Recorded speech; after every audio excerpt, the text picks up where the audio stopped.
उच्चपदस्थ नेत्यांवर अवमानकारक टीका करणाऱ्या आणि समाजात तेढ निर्माण करणाऱ्या कुणाल कामरावर देशद्रोहासह विविध गंभीर गुन्हे दाखल करून त्याला त्वरित अटक करावी अशी मागणी हडपसर विधानसभा भारतीय जनता पार्टीच्या वतीने करण्यात आली आहे। या मागणीसाठी महिला मोर्चाच्या सरचिटणीस छाया संजीव गदादे यांनी हडपसर पोलीस ठाण्यात निवेदन दिले। यावेळी नलिनी मोरे, संगीता पाटील, अश्विनी सूर्यवंशी, रेखा अबनावे, भावना कांबळे, मीरा फडणवीस, जयश्री गदादे व निकिता उबाळे उपस्थित होत्या। योगेश टिळेकर यांच्या मार्गदर्शनाखाली निवेदन देण्यात आले। छाया गदादे म्हणाल्या, कुणाल कामरा या कलाकाराने भारताचे पंतप्रधान नरेंद्र मोदी यांच्याविषयी अतिशय खालच्या पातळीवर टीका करत अपमानास्पद कविता केली आहे। या तथाकथित कॉमेडी शोमध्ये त्यांचे पंतप्रधानांसह गृहमंत्री अमित शाह, अर्थमंत्री निर्मला सीतारामन आणि इतर अनेक उच्चपदस्थ नेत्यांवरही अवमानकारक वक्तव्य केले आहेत।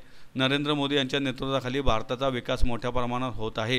ही प्रगती काही लोकांना खटकत असावी आणि त्यामुळे अशा लोकांकडून योजनाबद्धपणे बदनामीकारक प्रचार केला जात असावा। त्यामुळे याची सखोल चौकशी करून कुणाल कामरावर कठोर कारवाई करावी।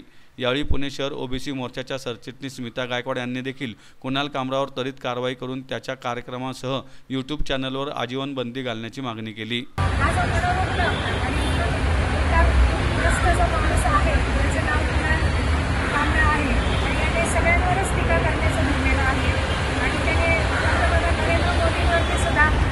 पातळीवर जाऊन त्यांनी कविता केलेली आहे। हे किती चुकीचं आहे आणि हे देशद्रोही माणूस आहे आणि त्याचं त्यांनी कोणालाही सोडलेलं आहे। म्हणजे अमित शाह असतील, निर्मला सीतारामन असतील, एकनाथ शिंदे असतील, तर या सगळ्या वरिष्ठ लोकांविरुद्ध त्याने जर असं कृत्य केलेलं आहे, खालच्या पातळीवर जाऊन त्याने कविता केलेल्या आहे, तर त्याच्यावरती देशद्रोहाचा आरोप आणि गुन्हा दाखल